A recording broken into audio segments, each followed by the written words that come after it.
I found a thing that I think was labeled trucks operating in amazing conditions in Alaska, but I wasn't able to find it again. And then I think I found a thing that was labeled monster, let me see, monster trucks, U.S. military, heavy lifting, amphibious,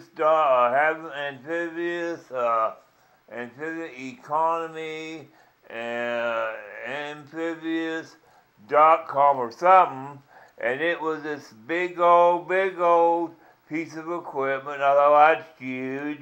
And then I went to amphibious thing, one of them things that float on air, them things that are amphibious or hovercraft. I seen one of them hovercrafts, said, yeah, that's what I want. Anyway, I watched them videos of a long time ago where they're up there in Alaska going underwater. When the ice is there, they're going out on the ice, and they can only go out on the ice when the ice is thick enough. They go out there in trucks and cut through the ice, and then go under the ice and dig for gold.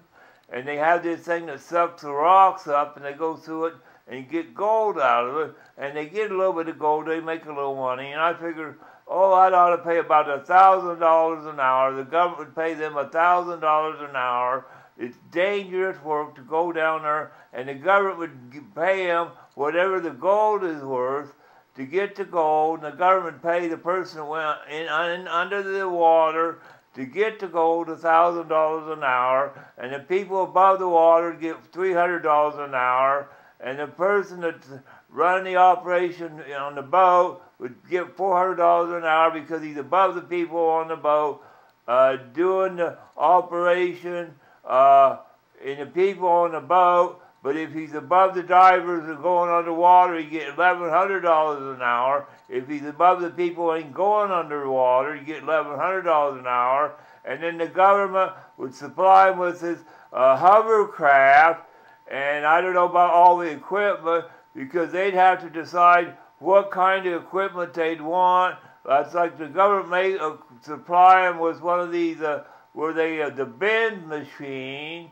But as far as the mining equipment, they may want to go up like on a riverbank. The only thing they'd have to do is make sure they returned it to whatever kind of condition it was, except for the fact if they went somewhere where there was somebody off in the timber where they might want a bush pilot to come in.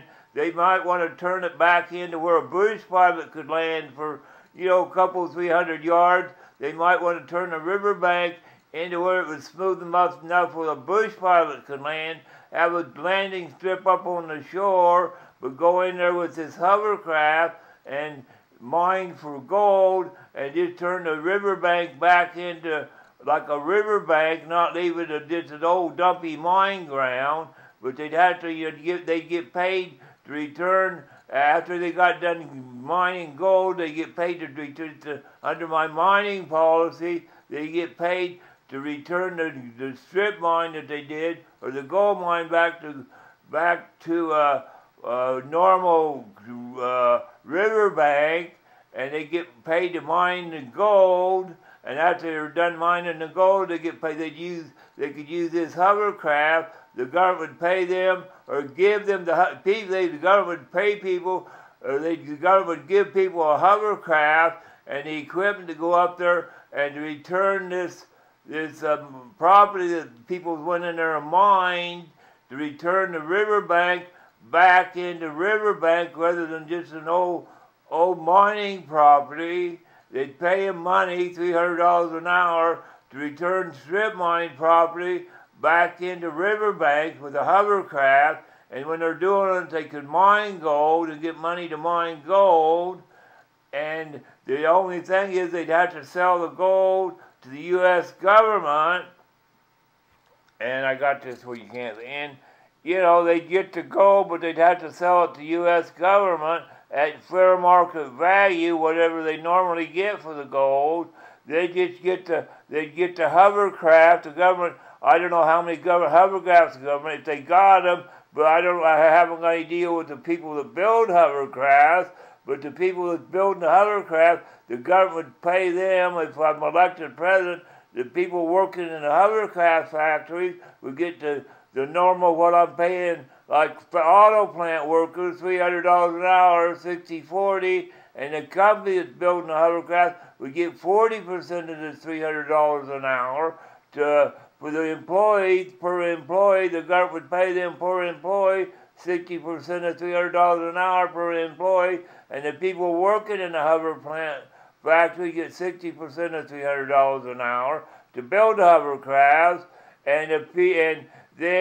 because they got paid that much for the hovercraft, I don't know, they got to have a plant somewhere around build them. They ship them off to Alaska to mine this gold and go up and down the riverbank or out in the ocean to dredge up gold. I don't know who makes the dredges, but these pumps and things that they use to dredge up the gold, they get the same deal to make them, and the miners would get a deal on them. I don't know what the normal stuff is to do them, or them things for the bend, what is it, the bends or whatever, what do you call it, when you're underwater too long, the bends. You know, there's got to be a deal on them, or whatever it costs to make them the 60-40 dues, $300 or $400 an hour to manufacture them. So when you're underwater too long, and they'd be on the hovercrafts, and all the equipment they'd need, they'd have to get that for the cook stoves and the food, and what do you call when you supply a miner with the grub stake or whatever, to get them and get them back, in a grub stake or whatever, get them ready to go. You'd have to do that to get them ready to go. You just couldn't set them up there with nothing. You'd have to get them with the food and the stove and the fuel. You'd have to get that all lined up for them, because you couldn't send them up there with nothing.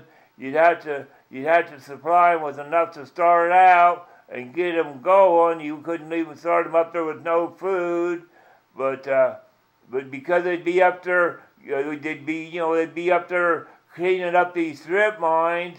If the mines should do it on their own, but somebody went up there in order to clean up this old mine property. They'd go up there with these hovercrafts and go up an old road in these timbers and clean up that strip mine property. You couldn't start out with nothing. You'd have to have food to eat for 6 months, before the ground froze. And like in a riverbank, when it froze, you couldn't do nothing. But on the ocean, you go out in the ocean and cut a hole in the ice, and they do that in the wintertime. I've seen they cut a hole in the ice when it freezes and go out there in trucks when it's 3 foot deep, and they can go out there in the truck. With a hovercraft, you could go out there, when it's froze, it just set on the ice and go under ice, and, I don't know about the hovercraft freezing down, but, if it just froze down, I don't know how you get it off, but you'd have to move it ever so often so it didn't freeze down. But once the ice is frozen solid and it wouldn't freeze down again, maybe you could set it on the ice and cut a hole in the ice, and then pump the water out and put it out on the ice and dig for gold. And the government would pay you for the gold and pay you to pan the gold, and you'd get the money out of the gold. You just have to sell it to the government, and it'd be an all-deal, and the government would get the gold and have something to back the money up.